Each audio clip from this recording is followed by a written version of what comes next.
बारंबार प्रणाम। मेरा नाम सूरज कुमार। मथुरा की शाही ईदगाह मस्जिद मामले में हिंदू पक्ष को आज बड़ी कामयाबी मिली है। इलाहाबाद हाई कोर्ट ने ईदगाह की विवादित परिसर के सर्वे को मंजूरी दे दी। कोर्ट ने मथुरा में श्री कृष्ण जन्मभूमि मंदिर से सटे शाही ईदगाह परिसर के सर्वेक्षण के लिए अदालत की निगरानी में एक एडवोकेट कमिश्नर की नियुक्ति की मांग स्वीकार ली है। अब कोर्ट 18 दिसंबर को यह तय करेगी कि सर्वे कितने दिनों तक चलेगी और वीडियोग्राफी और फोटोग्राफी की प्रक्रिया क्या होगी। परिसर के किन किन इलाकों में सर्वे होगा, कितने लोग सर्वे में शामिल होंगे। अब आसान भाषा में पूरे मामले को समझते हैं। श्री कृष्ण जन्मभूमि पर केशव देव मंदिर का निर्माण 5000 साल पहले हुआ था। ऐसी मान्यता है कि कृष्ण के पौत्र वज्रनाभ ने जन्मभूमि मंदिर का निर्माण कराया था। 400 ईस्वी में चंद्रगुप्त विक्रमादित्य ने इस मंदिर की मरम्मत कराई। 1017 ईस्वी में कृष्ण जन्मभूमि पर पहला विदेशी हमला हुआ। भारत आए लुटेरे महमूद गजनी ने मंदिर पर हमला करके उसे ध्वस्त कर दिया।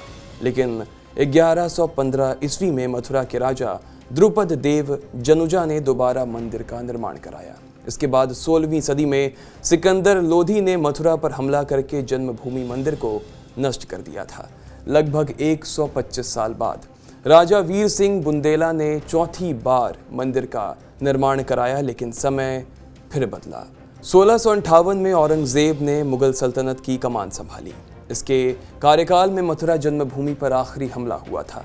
ब्रिटिश लाइब्रेरी में मौजूद कई डॉक्यूमेंट्स ये बताते हैं कि औरंगजेब ने यह आदेश दिया कि केशव देव मंदिर को तोड़कर वहां मस्जिद बनाई जाए। मंदिर तोड़ी गई और 1670 में मस्जिद बनकर तैयार हो गई। उस साल ईद की नमाज इसी मस्जिद में पढ़ी गई थी और आगे चलकर ये ईदगाह मस्जिद कहलाई, ऐसा दावा है। मशहूर डायमंड कारोबारी गोविंद ढोलकिया ने अपनी ऑटोबायोग्राफी में लिखा है कि साल 1804 में Mathura British east India company के कंट्रोल में आ गया था, जिसमें कृष्ण जन्मभूमि की जमीन भी शामिल थी। 1815 में बनारस के बैंक कारोबारी राजा पटनीमल ने अंग्रेजों से जन्मभूमि की जमीन को खरीद लिया। राजा पटनीमल की मृत्यु के बाद जन्मभूमि के मालिकाना हक के लिए विवाद हुआ। मुसलमानों ने कहा कि अंग्रेजों ने मस्जिद की जमीन भी अवैध तरीके से नीलाम कर दी थी।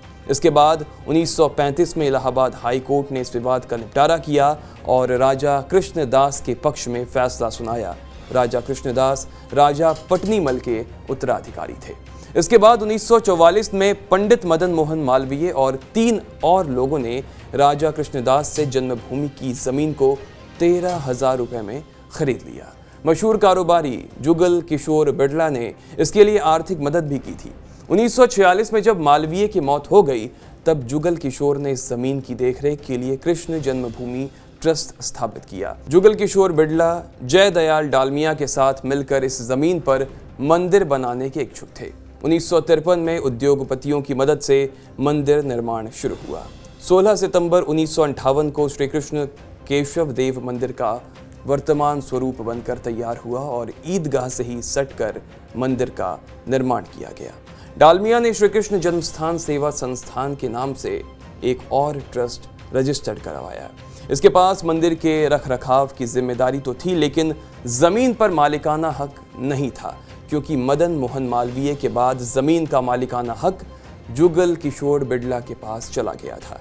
बिड़ला ने जो ट्रस्ट बनाया था उसमें एक शर्त ये थी कि बिड़ला परिवार इसका आजीवन ट्रस्टी रहेगा, लेकिन 1958 में बने नए ट्रस्ट जिसके कर्ता धर्ता डालमिया थे, उसने इस शर्त का उल्लंघन किया। इसके बाद मंदिर की जिम्मेदारी श्री कृष्ण जन्मस्थान सेवा संस्थान ट्रस्ट के पास बनी रही।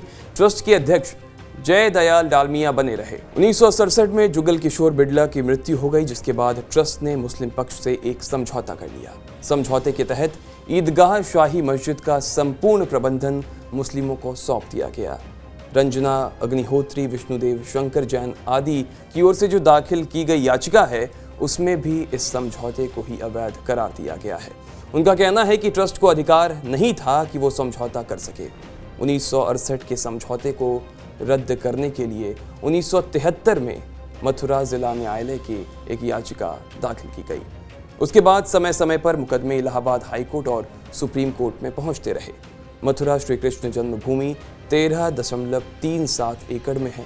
वर्तमान स्थिति ये है कि 10.9 एकड़ ज़मीन श्री कृष्ण जन्मस्थान और 2.5 एकड़ ज़मीन शाही ईदगाह मस्जिद के पास है। हिंदू पक्ष इस पूरी ज़मीन पर दावा कर रहा है, मांग कर रहा है कि इसे श्री कृष्ण विराजमान को दे दिया जाए। तो सर्वे की बात इलाहाबाद हाई कोर्ट ने स्वीकार ली है, लेकिन इसकी रूपरेखा क्या होगी ये आने वाले 18 दिसंबर को मालूम पड़ जाएगा। तब तक आप भी इंतज़ार कीजिए और हम भी करते हैं। उत्तर प्रदेश उत्तराखंड की खबरों को जानने के लिए सुनते रहिए TV9 उत्तर प्रदेश उत्तराखंड।